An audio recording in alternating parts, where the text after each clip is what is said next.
हरि ओम तत्सत। हरि ओम तत्सत। हरि ओम तत्सत। ओम श्री गणेशाय नमः। ओम श्री गुरुभ्यो नमः। ओम श्री राधा कृष्णाभ्याम नमः। श्रीमद्भागवत महापुराण की जय। श्रीमद्भागवत महात्म की जय। कृष्णं नारायणं वन्दे कृष्णं वन्दे व्रजप्रियं कृष्णं द्वैपायनं वन्दे कृष्णं वन्दे पृथासुतं सच्चिदानन्दरूपाय विश्वोत्पत्त्यादिहेतवे तापत्रय विनाशाय श्रीकृष्णाय वयं नुमः। तापत्रय विनाशाय श्रीकृष्णाय वयं नुमः। इस पंडाल में उपस्थित समस्त भक्तगण, माताओं, बहनों और श्रीमद् भागवत महापुराण के रसिक श्रोतागण, आप सबका मैं अखिलेश मिश्रा अभिनंदन करता हूं और वंदन करता हूं। आप सबके ऊपर भगवान की विशेष कृपा है, क्योंकि श्रीमद् भागवत महापुराण ही जो है इस कलयुग में जीवों के शोक, मोह और भय को नष्ट करता है। इसके श्रवण मात्र से ही भगवान श्री कृष्ण कथा के रस के द्वारा आप लोगों के इस अंतःकरण में प्रवेश करते हैं। कान के माध्यम से यह रसमयी कथा जो है उसमें साक्षात श्री कृष्ण हमारे और आपके हृदय में विराजमान होते हैं, जिसके कारण मन निर्मल हो जाता है। क्योंकि पहला संकल्प भगवान का यही है कि जब तक मन निर्मल नहीं होगा, वाणी निर्मल नहीं होगी, अंतःकरण निर्मल नहीं होगा, तब तक भगवान को प्राप्त नहीं किया जा सकता। निर्मल मन जन सो मोहि पावा, मोहि कपट छल छेद्र न भावा। भगवान को घोष वाणी है, मुझे कपटी छल छिद्र व्यक्ति नहीं प्राप्त कर सकता है। और साथ साथ भगवान ये भी कहते हैं, जो मुझे प्राप्त कर सकता है बहुत सीधा, जिस रूप में हो, जैसे हो, कामी है, क्रोधी है, लोभी, वैसे ही सामने आ जाए तो मैं उसे अपना लूंगा। आज हम लोग श्रीमद् भागवत महापुराण के अंतर्गत प्रथम स्कंद में अश्वत्थामा द्वारा द्रौपदी के पुत्रों का मारा जाना और अर्जुन के द्वारा अश्वत्थामा का मान मर्दन, इस पर हम सब चर्चा करेंगे जैसे भगवान की इच्छा हो। अश्वत्थामा ऐसा है बंधुओं, जब महाभारत युद्ध समाप्त हो गया और कौरवों की इतनी विशाल सेना मारी गई तो दुर्योधन बहुत निराश हुआ और फूट फूट कर रो रहा था और ये कह रहा था, क्या कारण है कि पांचों पांडवों में से कोई नहीं मारा गया और हमारी इतनी दुर्धर और विशाल सेना मारी गई, जिसमें कृपाचार्य थे, द्रोणाचार्य थे, बड़े बड़े रणवीर थे, भीष्म पितामह थे, सबके सब मारे गए। और निराश होकर के फूट फूट कर रो रहा था और उसके कुछ समझ में आ नहीं रहा था। भक्तों, मैं यहाँ कहना चाहता हूँ, जब व्यक्ति में बेईमानी आ जाती है, भाई के हक खाने की इच्छा आ जाती है, तो वह श्रीहीन हो जाता है और मृत्यु उसके आसपास नाचने लगती है। इसलिए जब यह निश्चित है कि संसार में से कुछ न लेके आए, संसार में न कुछ लेके आए हैं, न कुछ लेके जाएंगे, तो भगवान की शरणागति लेने में क्या दिक्कत आती है। तो उसी समय अश्वत्थामा पहुंच गया। सुखदेव जी कहते, राजा परीक्षित है, जब अश्वत्थामा वहां गया तो देखा कि दुर्योधन बहुत रो रहा था। बोले, क्यों दुर्योधन रो रहे हो? उन्होंने कहा कि अरे अश्वत्थामा, क्या बताऊं, मेरी इतनी विशाल सेना थी, सबके सब मारे गए, लेकिन पांडवों में से कोई नहीं मारा गया।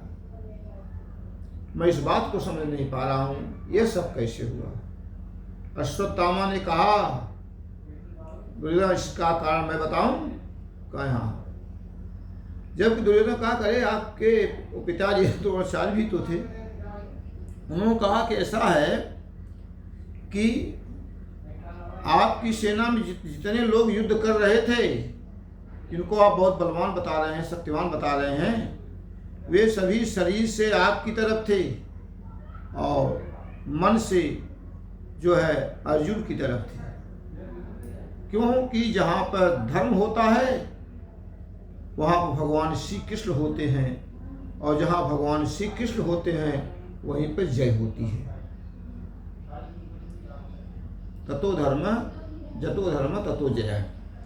और धर्म ही भगवान है और भगवान ही धर्म है। उन्होंने कहा ऐसी बात है क्या? कहा हाँ। कहा अश्वत्थामा ने कहा आपने तुम यदि आप मुझे सेनापति बनाए होते तो मैं युद्ध करता, लेकिन अभी भी आपका कुछ बिगड़ा नहीं है, आप मुझे सेनापति बनाइए। दुर्योधन ने कहा करे तुम क्या बात करते हो, कोई सेना ही नहीं बची है, सेनापति कहाँ से बनाया जाएगा? जब सेना रहेगी तो सेनापति होंगे ना। अरे उन्होंने कहा कि अरे राजा तो आप जीवित है ना, हाँ आप जीवित हैं, कृपाचार्य हैं, आप मुझे सेनापति बनाइए। राजा रहता है जिसको नियुक्त कर दे वही सेनापति हो जाएगा। कहें तो क्या करोगे? कहें माँ आपकी ये पूरे महाभारत का जो युद्ध हुआ था ना, हारी हुई बाजी को मैं जीत में बदल दूंगा। तो दुर्योधन कहा अरे अश्वत्थामा, बड़े बड़े लोग तुम्हारे पिता भी थे, बड़े बड़े लोग नहीं बदल पाए, तुम कैसे बदल लोगे? उन्होंने कहा आप मेरी बात मानो और मुझे सेनापति बनाओ। उन्होंने कहा ऐसा है तो ठीक है। तो दुर्योधन ने के रथ से जो जंघे से जो रक्त बह रहा था उसी से इनका तिलक कर दिया, और कृपाचार्य लोग जो बचे थे 2-4 लोग, उनको कहा कि आप इनके ये सेनापति, आप इनके साथ रहिए। वो गया।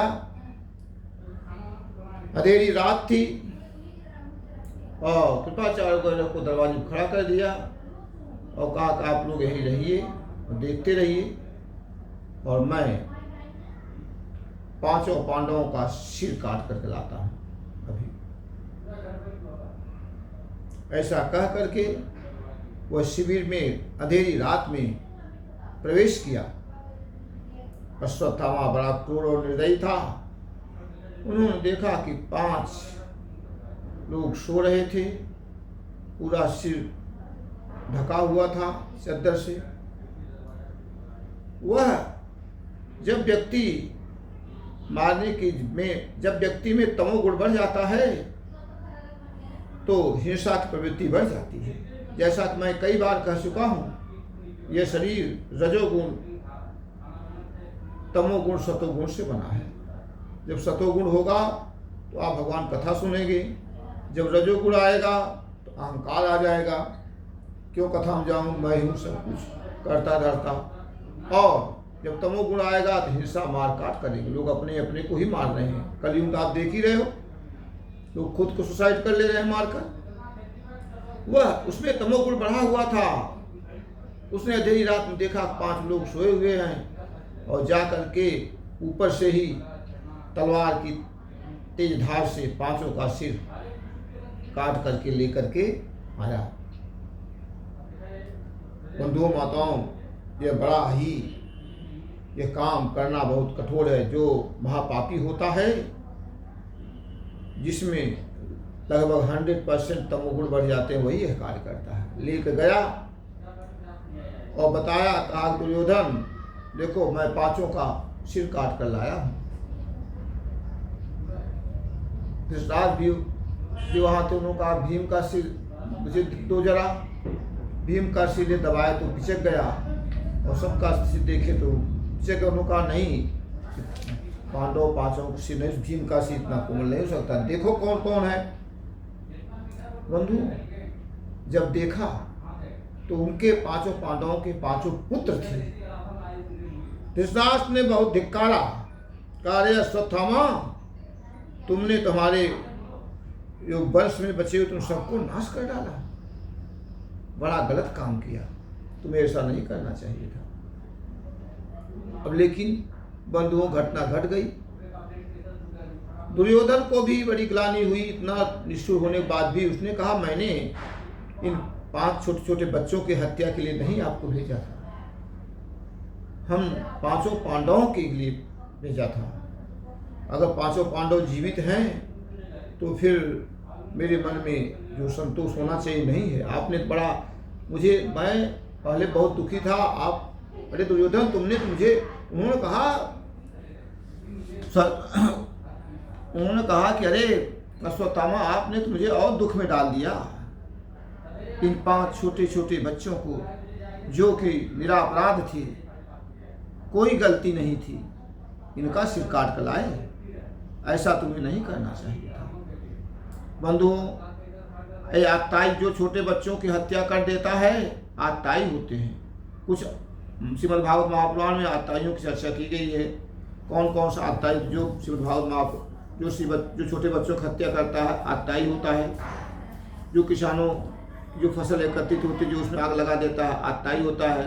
जो गुरपत्नी गामी होता है, आत्ताई होता है। और साथ साथ जो शास्त्र निंदा वो करता है, सब आत्ताई के अंतर्गत आते हैं। इसलिए बहुत ही उसने असंतोष व्यक्त किया और साथ साथ बहुत धिक्कारा भी।